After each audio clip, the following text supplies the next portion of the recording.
আসসালামু আলাইকুম। একটি বিষয় নিয়ে আপনাদের সামনে হাজির হয়েছি। আসলে যেখান থেকে দেখছেন সকলকে জানাই শুভেচ্ছা এবং অভিনন্দন।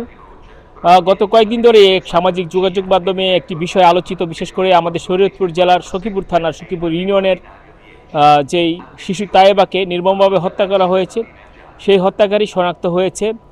বিভিন্ন মাধ্যমে জানতে পারি এবং সখীপুর থানার ভারপ্রাপ্ত কর্মকর্তা গণমাধ্যমকে জানিয়েছেন তার আপন চাচি তাকে নির্মমভাবে হত্যা করেছে। প্রাথমিক তদন্ত শেষে এটি নিশ্চিত হওয়া গেছে এবং এখন পর্যন্ত যে প্রাপ্ত সংবাদ, সে হত্যাকারী তার চাচিকে, স্কুল শিক্ষিকা তার চাচিকে জেল হাজতে প্রেরণ করা হয়েছে।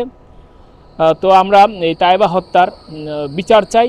কোনোভাবেই যেন হত্যাকারী পার পেয়ে না যায়, সে যেই হোক, সে যত বড় আত্মীয় স্বজনই হোক না কেন বা যত কাছের আত্মীয় স্বজনই হোক না কেন, একজন স্কুল শিক্ষিকার পক্ষে কিভাবে এমন একটি হত্যাকাণ্ড সংঘটিত হলো সেই প্রশ্নটি থেকেই যায়। আসলে আমরা কোন সমাজে বসবাস করছি, কোথায় বসবাস করছি, আসলে সেটি এখন দেখার বিষয়। আমরা এই তায়েবা হত্যার বিচার চাই। একজন প্রবাসী হিসেবে এটিই দাবি, তায়েবা হত্যার বিচার চাই এবং সর্বোচ্চ শাস্তি, মৃত্যুদণ্ড কামনা করছি হত্যাকারী। তায়েবার বাবা মাকে সান্ত্বনা দেওয়ার ভাষা নেই।